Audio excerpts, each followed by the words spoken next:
Assalamualaikum warahmatullahi wabarakatuh. Alhamdulillahirrabbilalamin. Wassalatu wassalamu ala nabiyyina Muhammadin wa ala alihi wa ashabihi wa ummatihi ajma'in. Baik teman-teman sekalian, semoga kita semua selalu dalam keadaan sehat dan dalam lindungan Allah Subhanahu wa taala. Baik, saya akan menyampaikan materi perkuliahan tafsir ahkam mengenai tema hibah. Kata hibah berasal dari bahasa Arab, yakni dari kosakata wahaba yuhibu yang memiliki masdar hibatan. Nah, dari masdar ini kata hibah diambil yang berarti memberi atau pemberian. Itu menurut bahasa ya. Dalam Kamus Besar Bahasa Indonesia, hibah itu adalah pemberian dengan sukarela dengan mengalihkan hak atas sesuatu kepada orang lain. Menurut Kamus Ilmu Al-Quran, yang dimaksud hibah adalah pemberian kepada seseorang di waktu hidupnya dengan tidak mengharapkan balasan atau ikatan baik secara lisan ataupun tertulis. Menurut mazhab Syafi'i, hibah ialah pemberian yang sifatnya sunnah yang dilakukan dengan ijab dan qabul waktu orang yang memberi masih hidup. Pemberian tidak dimaksudkan untuk mendapatkan pahala dari Allah atau karena menutup kebutuhan orang yang diberikannya. Dengan demikian, menurut mazhab Syafi'i, hibah tersebut mengandung dua pengertian, yaitu pengertian secara khusus yang seperti yang sudah saya sampaikan tadi, dan pengertian secara umum yang berarti mencakup hadiah atau sedekah. Dari beberapa definisi di atas dapat dipahami adanya 3 unsur yang terdapat dalam pengertian hibah, yaitu adanya pemindahan kepemilikan. Yang kedua, pemindahan kepemilikan tersebut terjadi pada saat kedua belah pihak masih hidup. Dan yang ketiga, tidak adanya ganti rugi dalam pemindahan kepemilikan tersebut. Nah, dari berbagai sumber yang sudah saya sampaikan tadi, maka dapat ditarik kesimpulan bahwasanya hibah merupakan pemberian sesuatu kepada orang lain atas dasar sukarela tanpa imbalan. Dari definisi di atas terdapat beberapa kata yang memiliki arti, yakni maksud dari penyerahan dalam definisi tadi adalah usaha penyerahan atau pengalihan sesuatu kepada orang lain. Sedangkan kata hak milik berarti bahwa yang diserahkan adalah materi dari harta tersebut. Apabila yang diserahkan manfaatnya saja, perbuatan itu disebut pinjaman, bukan hibah. Apabila seseorang memberikan hartanya kepada orang lain untuk dimanfaatkan tapi tanpa hak kepemilikan, maka hal tersebut disebut ijarah atau pinjaman. Jika hak kepemilikan belum terlaksana pada saat pemberinya masih hidup, tapi diberikan setelah ia meninggal, maka hal tersebut dinamakan wasiat. Apabila pemberian itu disertai dengan suatu imbalan, maka hal tersebut disebut penjualan.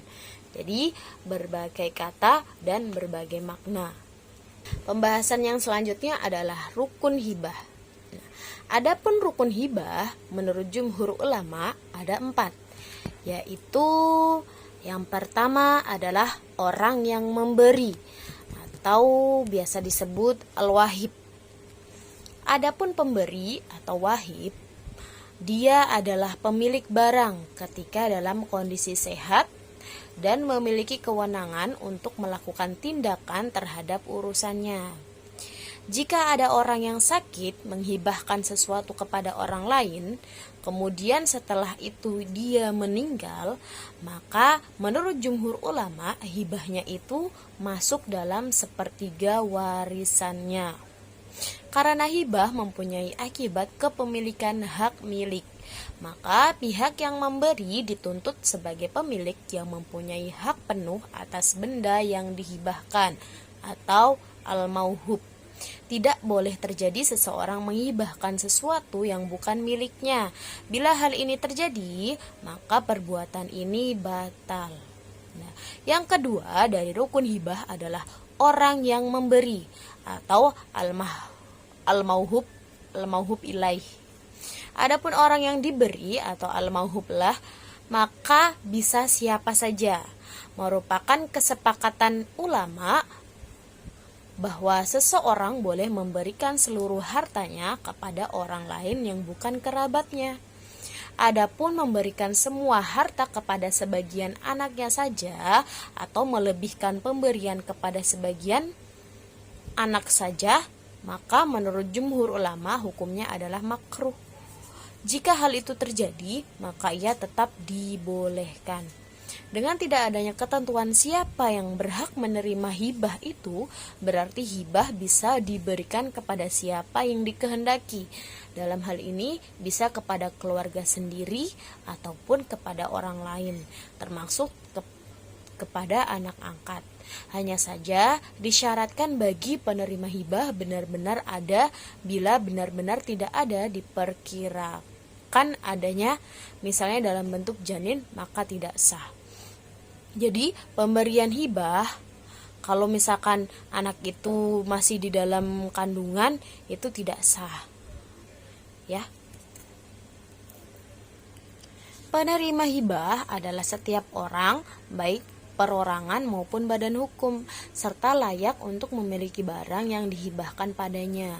Penerima hibah diisyaratkan sebagai orang yang cakap melakukan tindakan hukum. Jika ia belum cakap hukum, maka diwakili atau diserahkan kepada pengawasan walinya. Baik, penerima hibah ini boleh siapa saja, baik itu beragama Islam maupun non-Islam, yang semuanya adalah sah hukumnya. Kemudian yang ketiga adalah benda yang diberikan atau al-mauhub. Benda yang diberikan adalah barang yang diberikan oleh seseorang kepada orang lain. Pada dasarnya segala macam benda yang dapat dijadikan hak milik bisa dihibahkan. Misalkan harta gono gini, benda bergerak ataupun benda yang tidak bergerak. Harta atau barang yang dihibahkan dapat terdiri atas segala barang. Baik manfaat atau hasil sesuatu barang dapat dihibahkan. Dan rukun hibah yang keempat adalah ijab qabul atau sigot. Suatu transaksi hibah dapat terjadi dengan adanya ijab dan qabul. Kepemilikan menjadi sempurna setelah barang hibah diterima oleh penerima hibah. Ijab dalam hibah dapat dinyatakan dengan kata-kata, tulisan, atau isyarat yang mengandung arti beralihnya kepemilikan harta secara cuma-cuma. Ijab qabul atau serah terima di kalangan ulama mazhab Syafi'i merupakan syarat sahnya suatu hibah. Selain itu, mereka menetapkan beberapa syarat yang berkaitan dengan ijab qabul, yaitu sesuai antara qabul dengan ijabnya. Qabul mengikat ijab. Akad hibah tidak dikaitkan dengan sesuatu atau akad tidak tergantung. Seperti perkataan, aku hibahkan barang ini padamu bila si Anu datang dari Mekah. Itu tidak boleh. Dengan syarat itu tidak boleh, ya. Tapi bisa menggunakan kalimat yang sah, ya. Harus menggunakan kalimat yang sah dan jelas. Seperti contohnya, saya hibahkan kepada kamu. Boleh. Saya berikan kepada kamu. Terus, saya jadikan milikmu tanpa bayaran. Bisa juga saya menjadikan binatang ini sebagai tungganganmu dan lain sebagainya, tanpa mengasih embel-embel syarat. Dan termasuk qabul yang jelas seperti ucapan saya terima dan saya ridho. Gitu. Yang semua ini diucapkan dengan niat hibah. Semua ini menjadi hibah karena pemberian kepemilikan benda itu yang berlangsung pada waktu itu juga, atau menjadikannya untuk orang lain tanpa meminta gantinya adalah makna hibah. Menurut para ulama dalam mazhab Hanafiyah, Rukun hibah adalah ijab dan qabul berdasarkan dalil qiyas. Karena hibah adalah akad seperti jual beli. Pengambilan barang orang yang diberi juga merupakan rukun. Karena pengambilan barang merupakan hal yang harus berlangsung agar kepemilikan beralih, berbeda dengan jual beli. Tetapi menurut Al-Kasani dan sebagian mazhab Hanafiyah, hal-hal di atas adalah rukun berdasarkan dalil istihsan saja. Menurut mereka, qabul dari orang yang diberi atau al-mauhub lah bukanlah rukun, sedangkan yang rukun hanyalah ijab dari orang yang memberi atau wahib. Sebab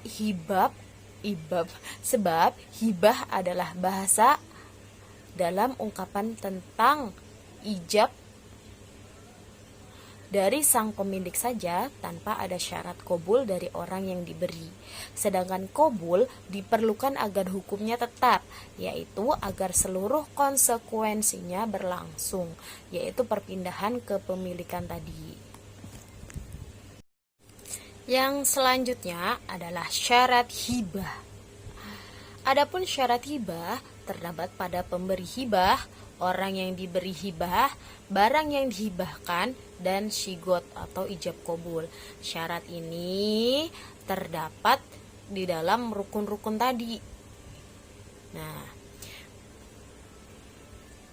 syarat umum yang harus dimiliki dalam proses hibah adalah penghibah atau wahib harus memiliki secara sah benda yang dihibahkan, baik dalam arti yang sebenarnya atau dari segi hukum. Dilakukan oleh wahib orang yang sudah akil balik atau dewasa dan berakal, jadi tidak sah hibah yang dilakukan oleh orang gila, anak kecil, dan orang-orang bodoh atau tidak sempurna akalnya. Dan yang selanjutnya adalah adanya ijab dan qabul. Itu syarat umumnya ya. Nah, kita akan jabarkan syarat-syarat dari rukun 4 yang tadi. Nah, syarat yang pertama adalah syarat untuk pemberi hibah adalah sebagai berikut. Yang pertama adalah orang yang memiliki kewenangan untuk memberi sumbangan, yaitu berakal, balik, dan menjaga harta. Dan ini adalah syarat berlakunya akad pemberian. Hibah adalah pemberian sukarela, sehingga tidak sah pemberian dari anak kecil dan orang gila, karena keduanya tidak memiliki kewenangan untuk memberi secara sukarela.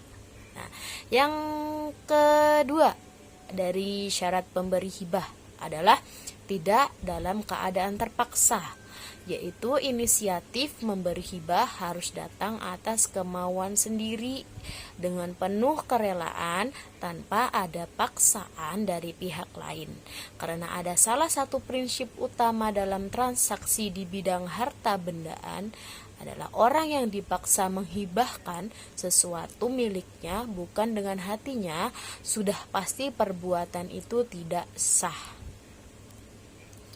Syarat yang kedua adalah syarat yang datangnya dari orang yang diberi atau mauhub lah, yaitu para fuqaha sepakat bahwa orang yang diberi hendaklah dewasa dan berakal atau akil balik serta mukallaf, mampu bertindak menurut hukum dalam transaksi dan berhak menerima. Karena hibah itu merupakan transaksi langsung, maka penerima hibah disyaratkan sudah wujud dalam artinya yang sesungguhnya ketika akad hibah dilakukan. Ada dia di depan kita, maksudnya ada di depan kita. Oleh sebab itu, hibah tidak boleh diberikan kepada anak yang masih dalam kandungan, sebab ia belum wujud dalam arti yang sebenarnya. Pada persoalan ini, jika pihak penerima hibah belum cukup umur atau belum cakap bertindak ketika pelaksanaan transaksi, maka ia bisa diwakilkan oleh walinya. Selain orang, lembaga juga bisa menerima hibah, seperti lembaga pendidikan, lembaga sosial, dan lembaga yang lainnya boleh menerima hibah. Dengan syarat benar-benar ada ketika hibah diberikan. Jika dia sama sekali tidak ada atau baru dianggap ada, misalnya dia masih berbentuk janin, maka hibah tersebut tidak sah. Kemudian, jika orang yang diberi hibah telah ada ketika hibah diberikan, tapi masih kecil atau gila, maka hibah diterima oleh walinya, orang yang diwasiati untuk mengurusinya atau orang yang merawatnya, meskipun dia adalah orang asing. Nah, syarat yang ketiga adalah syarat untuk mauhub atau benda harta yang diberikan. Syarat-syaratnya adalah sebagai berikut. Yang pertama, benda ini adalah benda yang dihibahkan tersebut mestilah milik yang sempurna dari pihak penghibah. Ini berarti bahwa hibah tidak sah bila sesuatu yang dihibahkan itu bukan milik sempurna dari pihak penghibah. Benda tersebut milik pemberi, tidak sah hibah harta benda milik orang lain tanpa seizin pemiliknya, karena tidak mungkin seseorang memberikan kepemilikan atas suatu benda yang bukan miliknya kepada orang lain. Jadi dalam hal ini tidak boleh kita ngaku-ngaku memiliki barang dan kita menghibahkan kepada orang lain. Itu tidak boleh, tidak sah. Kalau emang kita nggak punya barang untuk dihibahkan, ya tidak usah hibah gitu. Yang selanjutnya, barang yang dihibahkan itu sudah ada dalam arti yang sesungguhnya ketika transaksi hibah dilaksanakan. Tidak sah menghibahkan sesuatu yang belum ada wujudnya. Tidak sah menghibahkan sesuatu yang tidak ada ketika akad, seperti menghibahkan buah kurmanya yang akan muncul pada tahun ini dan menghibahkan anak-anak ternak kambingnya yang akan lahir pada tahun ini. Jadi gak sah kalau menghibahkan sesuatu yang belum ada, yang gak ada wujudnya. Hibah seperti ini tidak sah karena merupakan pemberian kepemilikan pada suatu benda yang tidak ada kepada orang lain, sehingga akadnya ini tidak sah. Para ulama mazhab Syafi'iyah dan mazhab Hanafiyah sepakat bahwa semua yang sah dijual maka sah untuk dihibahkan.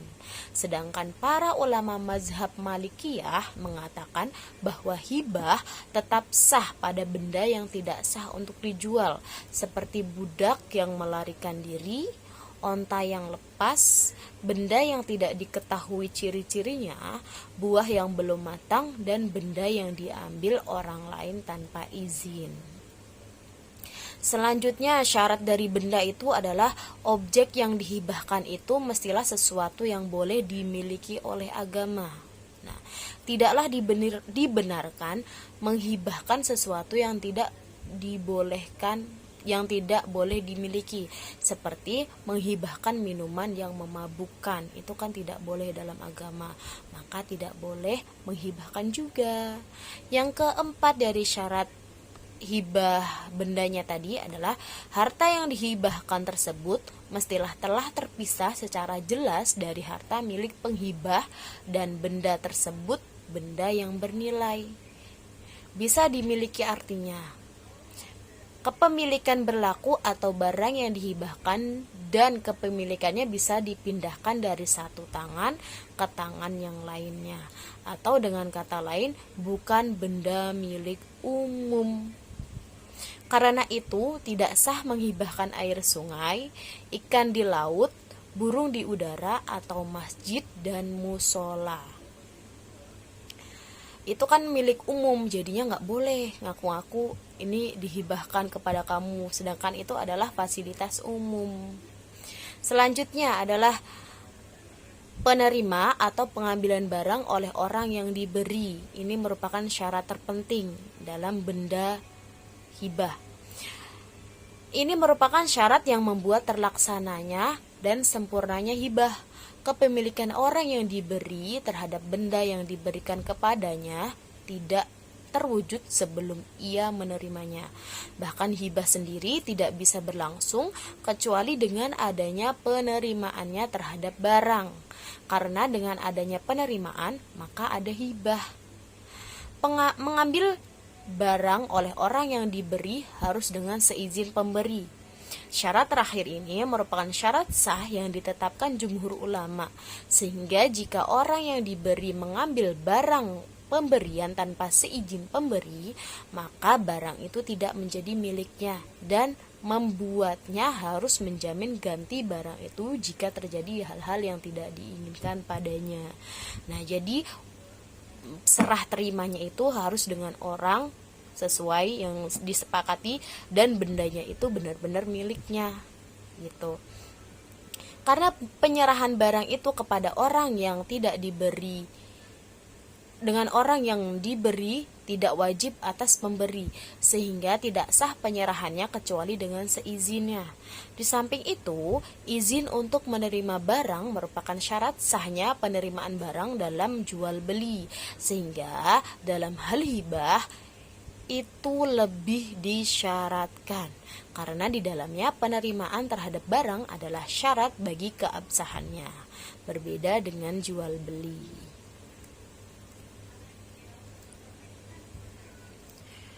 Baik, kemudian syarat yang keempat adalah syarat dari ijab qabul atau sigot. Syarat sigot menurut para ulama mazhab Syafi'iyah adalah sebagai berikut, yaitu bersambungnya antara qabul dengan ijab tanpa adanya pemisah yang secara syara dianggap berpengaruh terhadap keabsahan ijab qabul tersebut. Tidak adanya pengaitan dengan syarat karena hibah adalah pemberian kepemilikan dan pemberian kepemilikan tidak bisa dikaitkan dengan sesuatu yang kemungkinan akan terjadi atau kemungkinan tidak akan terjadi. Tidak ada pengaitan dengan waktu seperti 1 bulan atau 1 tahun karena hibah merupakan pemberian kepemilikan terhadap benda secara mutlak yang terus menerus seperti jual beli. Gak boleh dibatasin waktu. Menurut mazhab Malikiyah dan Syafi'iyah bahwa setiap hibah harus ada ijab dan qabul. Tidak sah suatu hibah tanpa ada kedua macam sigot ijab qabul itu.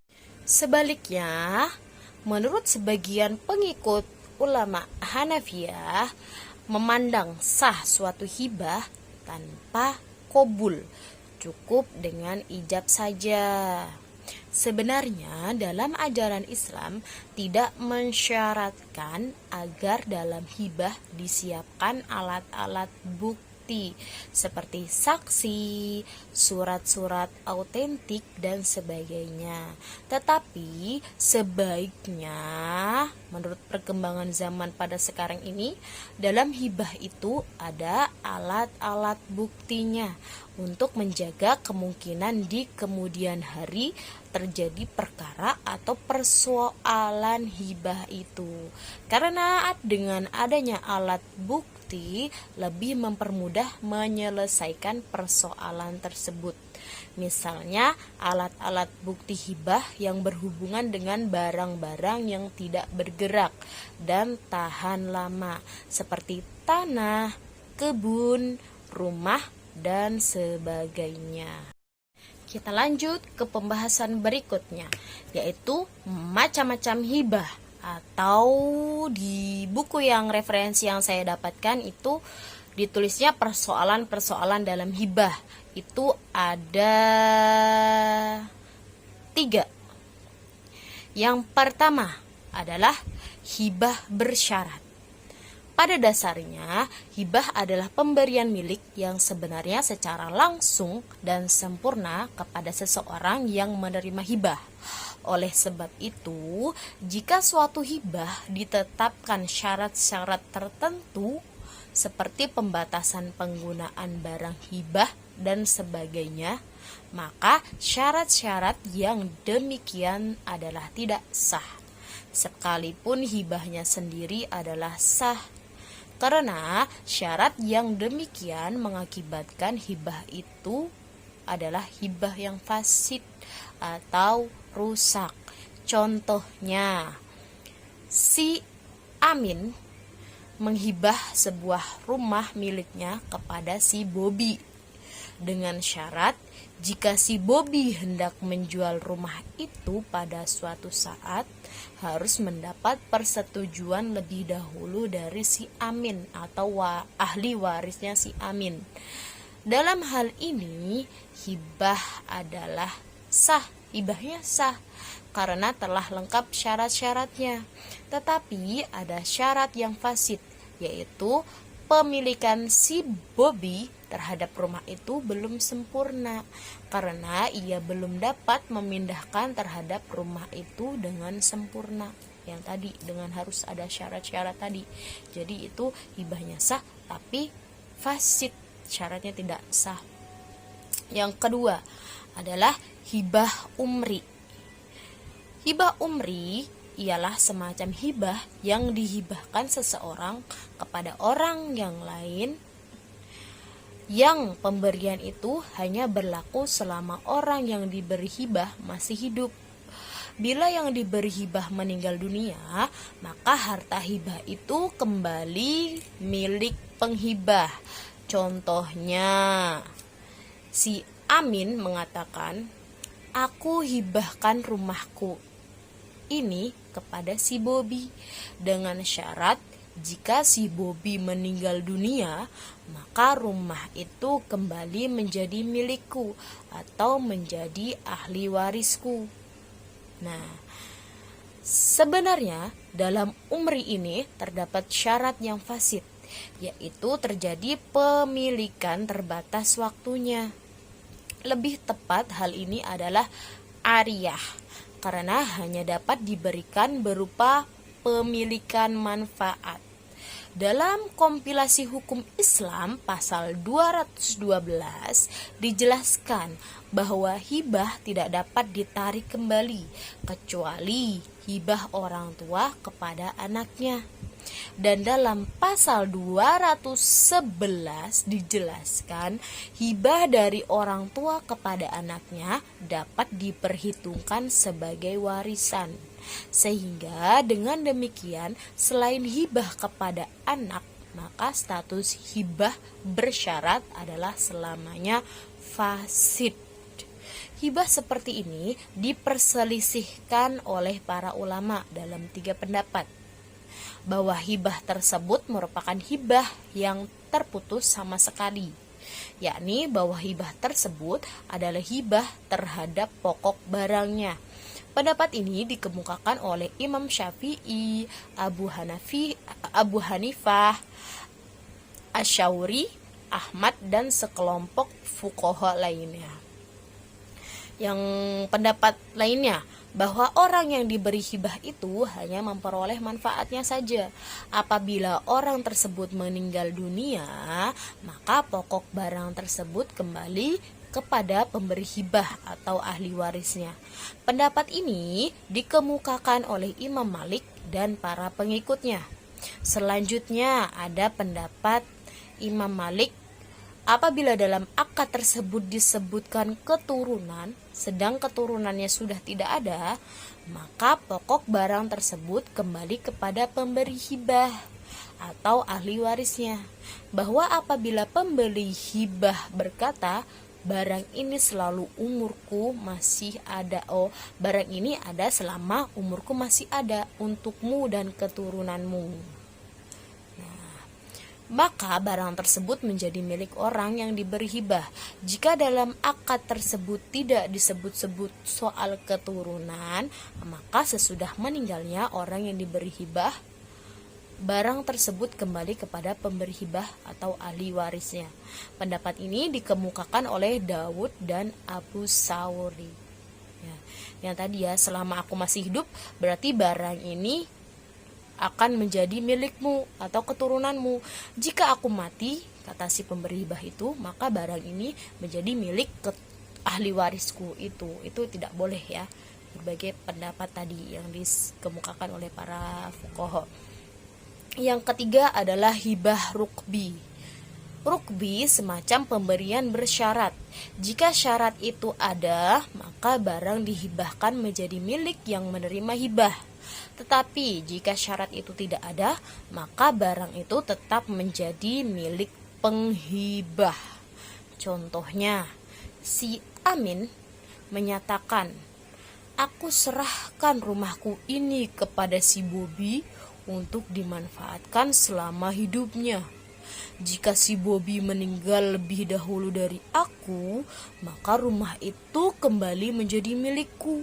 Sebaliknya, jika aku yang meninggal lebih dahulu, maka rumah itu milik si Bobi atau ahli warisnya." Hibah rukba sama dengan hibah umroh menurut Imam Syafi'i dan Imam Ahmad. Sementara itu, menurut Imam Abu Hanifah, hibah umroh itu memiliki arti diwariskan dan hibah rukba memiliki arti pinjaman. Pembahasan yang selanjutnya adalah pandangan hibah menurut hukum Islam dan hukum positif di Indonesia. Pandangan yang pertama adalah hibah dalam hukum Islam. Banyak definisi yang dikemukakan oleh para ahli.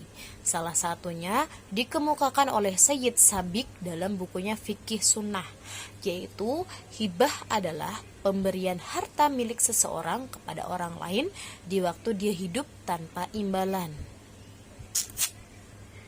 Di dalam Kamus Bahasa Indonesia, hibah berarti pemberian. Ia berasal dari bahasa Arab yaitu hib, yang berarti cinta kasih atau kasih sayang.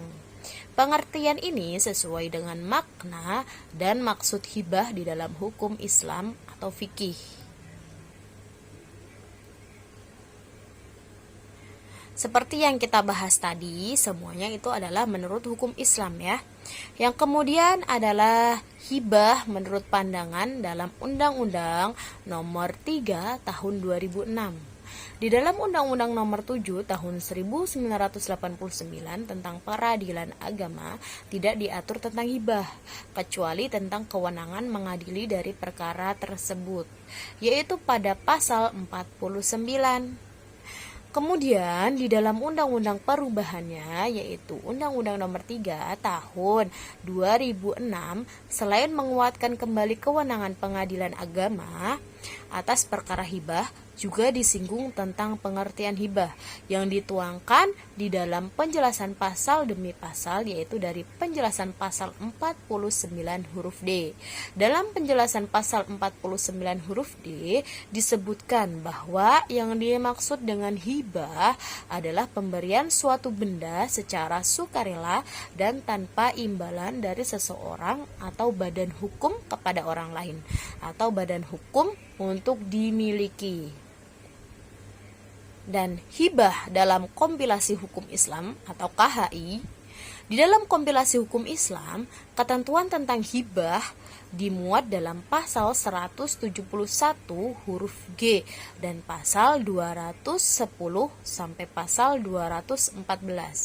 Menurut kompilasi hukum Islam, hibah adalah pemberian suatu benda secara sukarela dan tanpa imbalan dari seseorang kepada orang lain yang masih hidup untuk dimiliki.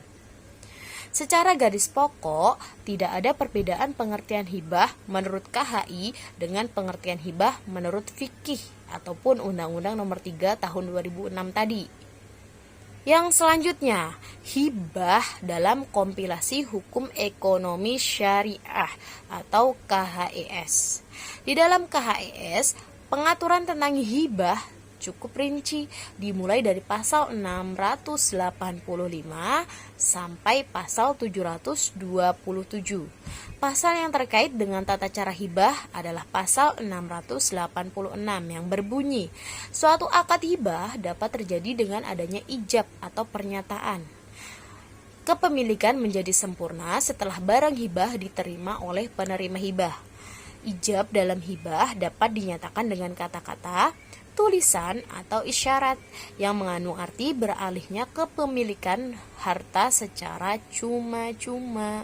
Yang selanjutnya, hibah menurut pandangan Kitab Undang-Undang Hukum Perdata atau BW.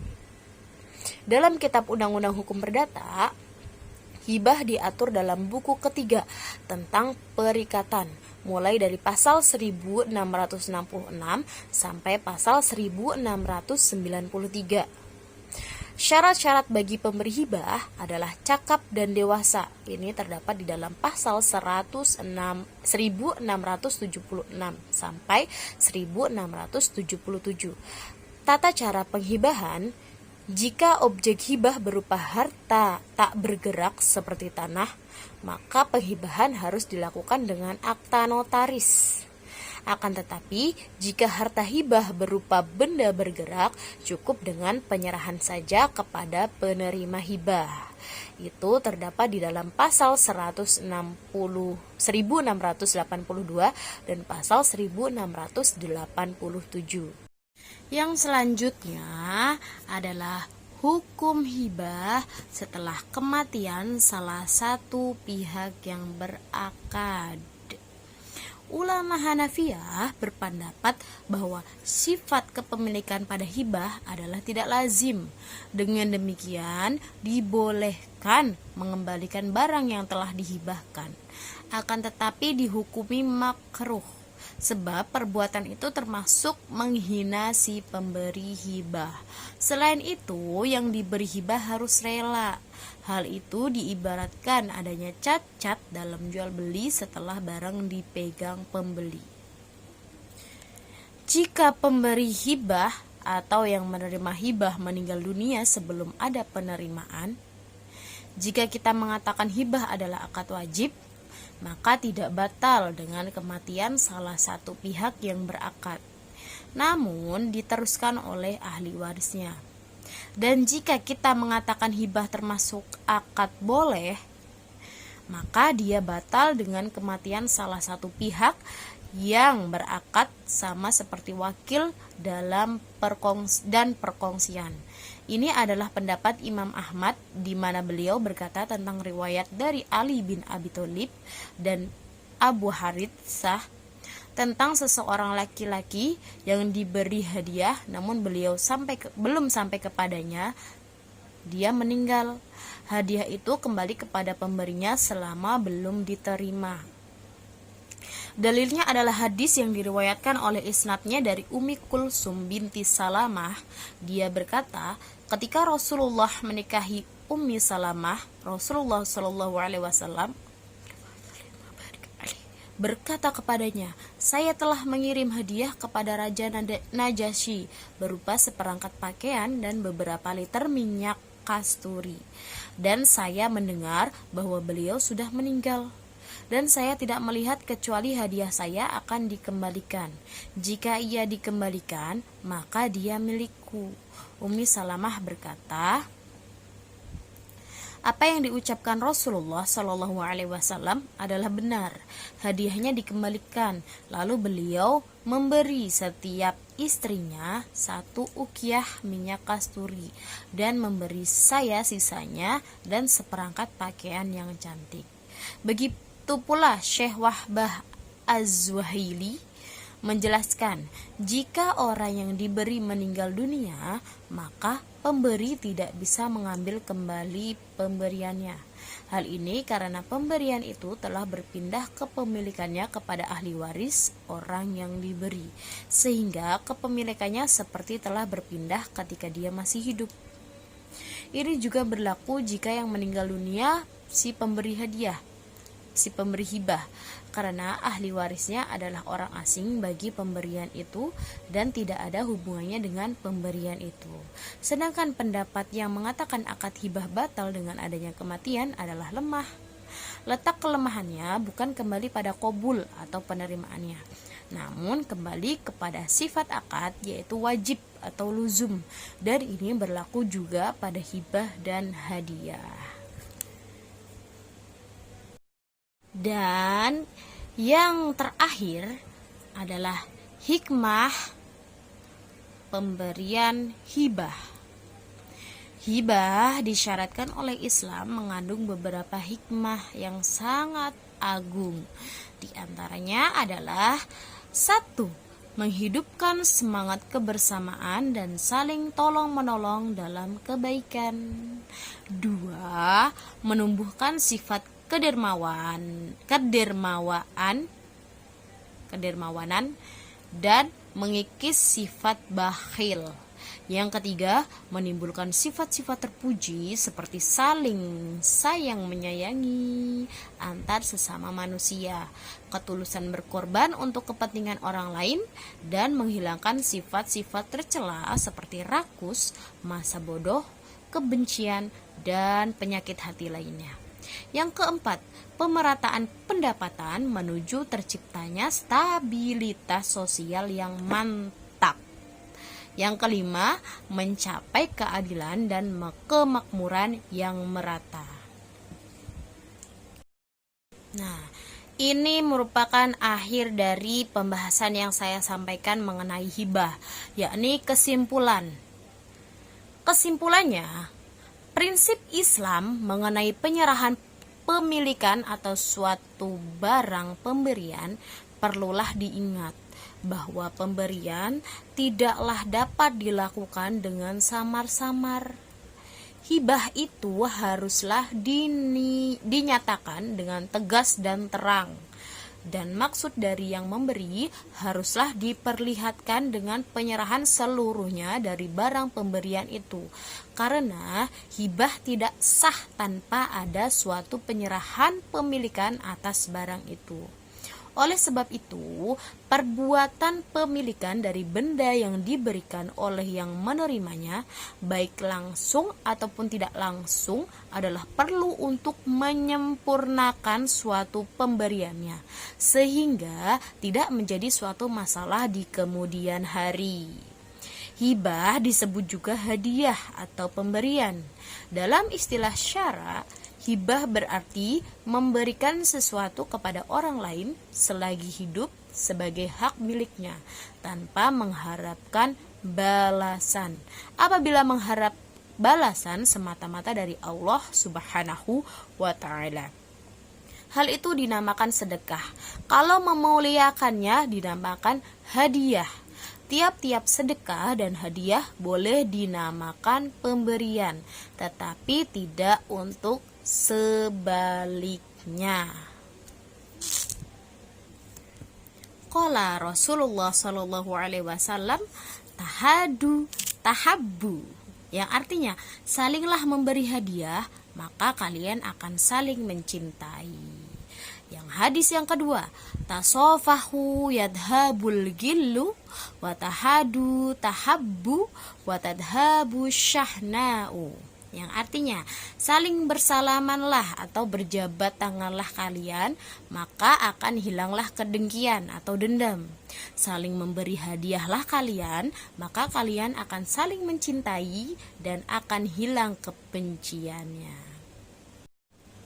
Selesai sudah materi yang saya sampaikan. Kurang dan lebihnya saya mohon maaf. Jika ada kesalahan dan kekurangan, itu datangnya dari saya sendiri. Jika ada kebenaran dan keindahan, itu datangnya dari Allah Subhanahu wa Ta'ala. Kita tutup pembelajaran kali ini, materi yang saya sampaikan hari ini, dengan membaca Alhamdulillahirrabbilalamin. Terima kasih kepada teman-teman semuanya yang mendengarkan dan melihat video yang saya sampaikan. Terima kasih juga kepada Bapak dosen, Bapak Ahmad Nur Soim, atas segala waktunya dan bimbingannya. Wassalamualaikum warahmatullahi wabarakatuh.